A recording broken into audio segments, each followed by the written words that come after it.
Today I'm going to show you how to make a family favorite, chicken pot pies. Now I'm going to make individual ones, but you can also just make one big pie. Let's go over the ingredients. We have 3 chicken breasts. So chicken breasts that weighs about 2 pounds. You could use 3 or you could get exactly 2 pounds of white meat chicken for this. You could also use chicken thighs if you like, but I find for pot pies, I kind of like the white meat in them. It's a double pack of puff pastry. So we're going to need probably a little bit more than 1 roll. The extra bit of puff pastry you can save. You can use it for something else. You could actually even just bake it and make it for like croutons. There's a lot of different uses for puff pastry. Love using it. Makes it a lot easier for a dish like this. Makes it a lot quicker. Have 1 stick of butter. We're going to saute the chicken in some of that butter, and then we're going to use the rest of the butter for our vegetables. Those vegetables are 2 medium carrots that kind of chopped up like so. 2 celery ribs and 1 large onion. Also have 2 cups of chicken stock. Have a half a cup of flour. The flour is the thickening component. You could also use a cornstarch slurry, but I like to use flour in my pot pies. Half a cup of dry white wine, half a cup of cream, 2 teaspoons of fresh thyme that's just chopped up, minced, and then 2 teaspoons of fresh sage that's chopped up, minced. You can use dried herbs too. If you do, I would go down to about 3/4 teaspoon of each. Test it, and then if you need a little bit more, add it in, but you definitely don't want to use an equivalent amount. The dried herb will be stronger. I have 1 egg, that's for an egg wash at the end, and then 1 cup of, they were frozen peas, but I prepped my ingredients before for these videos, so it was just sitting in the fridge, so they're kind of thawed now. That's pretty much it. The last thing, if you want to do it, I like to top the pot pies after you do the egg wash, put a little sesame seeds or poppy seeds on it. Makes them look a lot nicer, but that part's completely optional. Let's prep the puff pastry and the chicken right now. Okay, so the puff pastry comes in a pack with 2 of them. You want to thaw these overnight. You can also, there's directions how to microwave it. If you do microwave it, you wrap it in a paper towel and just don't microwave it a lot or the butter and everything will start melting too much. But if you thaw them overnight, you could pretty much just open them up without breaking them, which is what you want to do. Sometimes they break a little bit, but there we go. We're okay. Make sure you don't buy a gluten-free one. They don't rise nearly as much as regular puff pastry. Ask me how I know. But that's something that I would just make sure you're in the right section. And they come in the frozen section of the supermarket. So these are 12-ounce ramekins. And I can get 2 out of this puff pastry here. So that's why I'm going to need 2 sheets, but I'll have a lot left over. You can also connect puff pastry with an egg wash. If you don't want to use these, but I do think these are the perfect size for making 4 of these. This is the same volume interior, and you could still get 2 out of here, I think, just about. So these are nice too. These kind of look a little bit nicer maybe, but all right, so just put it here, and I like to leave a little bit of overhang on the puff pastry, and you can just check. See that, how we have enough for 2 of them there, like so. So I'm just going to cut a circle around them. And you don't even have to cut a full circle. It's nice to have sometimes really big edges sticking out. Okay, so just pop that off. Just remove the excess. So like you have a lot here from that sheet. And if you wanted to, for this one, if you want to just like not have too much waste, you can kind of just drape it over like this and then just connect the next piece here, little egg wash, and it seals it up. I'm going to repeat them for the next 2. And what we want to do with these is stick them back in the fridge. We want it to be nice and cold so they will rise when they hit the hot oven. You don't want to have this defrosted for like 3 hours out of your fridge. It won't rise as much. Okay, and then for the chicken, simply just cut it into chunks, however big you want your pieces to be. I mean, I wouldn't go super large, but it's nice. I think it's nice to have a lot of like big chunks in a pot pie. So maybe like this and like this. Okay, and then just turn it, and then, they're going to cook down a little bit, after the water comes out, after we cook it in the pan. We're not really searing it, and honestly, you can just kind of add your chicken right in, boil it or whatever. I'm saying this now, this recipe is probably going to come out after Thanksgiving, so if you have leftover turkey, follow this exact recipe. You could just sub chicken stock for turkey stock that you could buy in the supermarket in a box, and just throw in 2 pounds of turkey. Like leftover turkey. All right, I'm gonna chop up the rest. So if you like main course recipes, which I'm sure you do because you're watching this video, I wanna let you know about our new cookbook, Sip and Feast Family Favorites. It has plenty of main courses in there. In addition to that, it has all the other sections you would expect to find in a cookbook. It is a beautiful cookbook, 256 pages, over 100 recipes, beautiful photo, nice instructions, good story in every single recipe. It has US customary and metric measurements, so everybody will be able to follow along with these easy recipes. Right above you is the link where you can buy it. You can get it on Amazon, Barnes & Noble, and all other sellers. QR code if you're watching on TV, which I'm increasingly aware that the majority of you are watching on TV. It's also pinned in the comments and in the description. If you don't like cookbooks, you just like watching our videos, buy it for a friend or family who does. Thanks. All right, so I have a large pan here. This is a 4-quart pan, high-walled. Any pan that's about that large will do, because we're gonna make the whole filling in this. All right, I'm gonna turn my heat to about medium. And if you wanna get like your chicken browner, I would use a little bit of oil here, and then just like 1 tablespoon of butter. It's not important. You can take pre-cooked chicken, you can pull a rotisserie chicken. As I said before, turkey would be fine too. It doesn't matter, okay? It's gonna be good. It's gonna be delicious. These are great. Everybody loves them. Okay, while that butter is heating up, let's just season up our chicken with salt and pepper. I'm just gonna try to flip it around a little bit with my clean hand, with one of my hands, leave my other hand clean, okay? And just hit up the other side. It's about 2 teaspoons of salt, Diamond Crystal Kosher salt. So if you were using table salt, it would just be 1 teaspoon. Okay, my butter is bubbling, because that's what will happen, because butter has water in it. And we'll put our chicken in there. So again, you want it brown, and I would only do half the chicken right now too, so you're not crowding it too much. We're almost steaming it in here with the butter. Might get a touch of color, but not much. All right, I'm gonna try to move it around so it can just hit. But I like to use just all butter for this recipe, especially because we need the butter to mix with the flour to get our nice thick, really thick chicken pot pie gravy. I love when it's nice and thick in there, especially for a chicken one. I feel like a beef one, you don't have to go as crazy. All right, that's been about 2.5 minutes. Just gonna flip these over. You know, the ones in the center of the pan will get a little bit of color on them, but not too much going on. I'm just gonna do this other side for about a minute. Don't worry about getting any color on that. Don't wanna cook the chicken for too long, because we're gonna be baking it in the oven for 30 to 40 minutes in our pot pies. Again, you wanna use thighs, that would be great. But traditionally, chicken pot pies like this are done with white meat. And the filling helps it stay juicy enough and all that, and still delicious. All right, that's good. Let's take a slotted spoon and just scoop it out, leave some of that butter and water in the pan. Okay, don't worry if your chicken doesn't have to be all the way cooked through.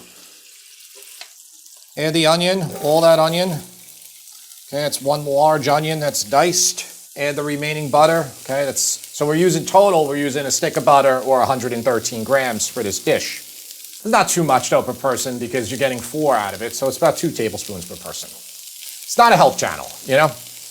All right, just a pinch of salt on those onions, and let's let these onions cook for about 7 minutes before we add in our other vegetables. All right, so these have been going for about 6 minutes. You can add in your other vegetables now. So this is the carrot and the celery. So we want to cook this until the carrot is almost fork tender, so we don't have hard carrots in our pot pies. So I got my heat a little bit less than medium. That'll take about another 10 to 15 minutes. It's all about texture in a pot pie. You know, you want to have a nice piece of carrot in there, peas, a little bit of celery, nice chunk of chicken, everything in there. Hey, while this is cooking, I think I'll give you a little anecdote. So we're doing a top here. It's a pot pie. Pot pie never has a bottom crust, ever, okay? That's if you want to do it right. But it's funny, if I search on Google, there's hundreds of comments on multiple posts on Reddit and other things saying, I hate a pot pie without a bottom crust. So that's not a pot pie. A pot pie is a pot, okay? We're using a ramekin with a top crust. If you want a bottom crust, which is great too, I think, it's just not a pot pie again. The issue with it is it will most of the time be rather soggy. If you're gonna do that, you're gonna have to do a crust and might have to blind bake it, but it probably will be soggy. It'll be like an apple pie. You know, apple pie bottoms are normally soggy. They're good, but they're soggy. All right, he's been going for 5 minutes. We're gonna let him go for another 7 minutes or more. We need those carrots to be close to fork tender. Okay, so these have been going for probably about 15 minutes total. I want to just check some carrots, all right? Try to take like the bigger carrot that you have, bigger piece, and see if like how the fork is. That fork's going in fairly easily. So we're good, okay? But you know, you gotta let it get to that point. If you just did it for only a few minutes, your carrot might be a touch hard even after baking for another 35 or 40 in the oven.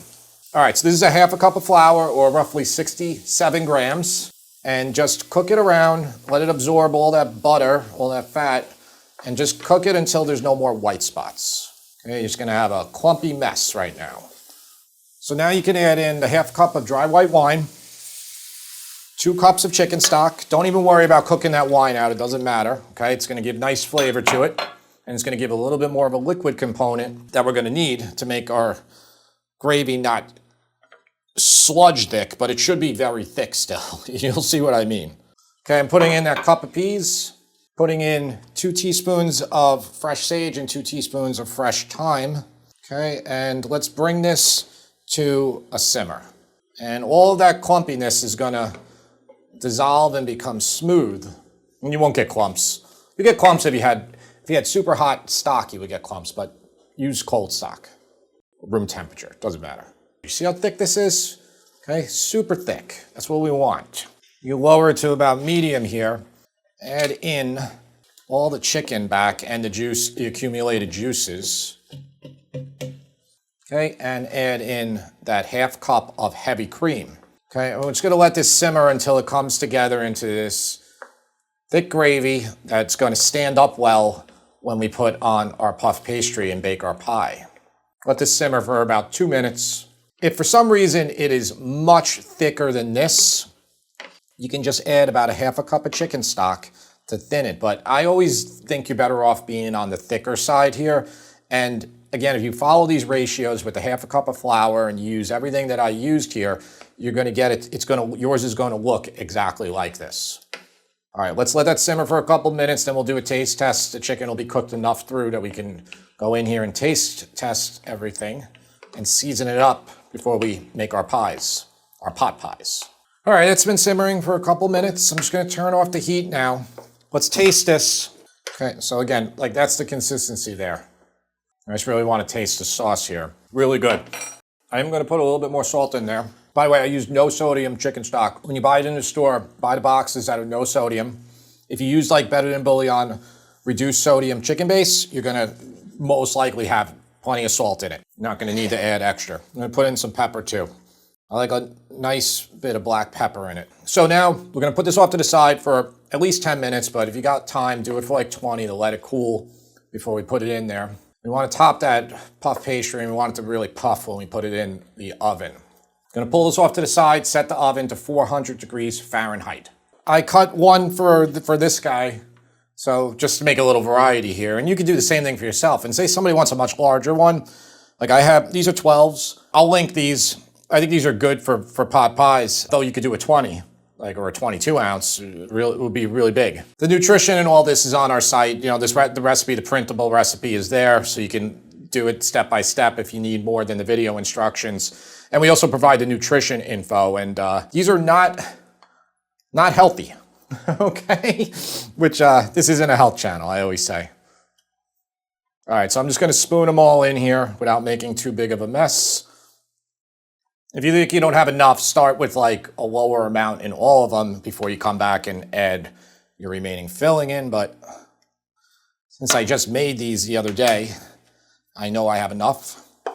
We always make things ahead of time, like test them really well so you have a perfect recipe to work from. And also I know, what the family thought of it. And by the way, I just took my puff pastry out of the fridge. So with the edges here, you can just wet them a little bit and you can seal your puff pastry better if you want, but you don't have to do that. So like this was the one before that had the point, which looks a little nice if you do it that way. So now just get it centered over there with a little bit of the overhang, and then with those wet edges, you could just kind of press down and it will mostly seal. You can also do the egg wash to seal that too, but you're gonna need the egg wash next. You could also crimp it if you want, the edges. So you're doing puff pastry here, so you don't want to put holes in it or anything. You don't, for steam to release. You want this to puff. If you put a bunch of holes in it, it's not going to puff as much. And again, if you have a really large one and you need, say you're gonna do this in a whole big pie dish, you can just connect them with egg wash. I do it on both sides, kind of seals it. Okay, and I have this big one here that's very lopsided, but it will do the job. Almost seals it in. It's a little bit off, but I think we'll be fine. This one will ooze out a little bit, but it should still puff. Okay, you can do a little egg wash. It'll make it look nicer. I just mixed the egg with like 2 teaspoons of water. Didn't beat that enough. Should have did it a little bit more. So I like to drop sesame seeds. Makes them look really nice when they puff up. But you don't have to do this. You can also use poppy seeds, or you can just omit it. You could also cut shapes of your puff pastry. Like if you want to make fancy, like whatever, like a leprechaun or a heart, a turkey, little turkey if you're doing these with leftover turkey. If you want, it looks nice to do a little topping of the thyme too. But again, this is just for looks, so you don't have to do this at all. All right, we'll do it on those 3. This one we'll leave. All right, so 35 to 40 minutes. Put it in the oven. Don't open the oven. Let it puff up, and 400 degrees will be good enough to puff it.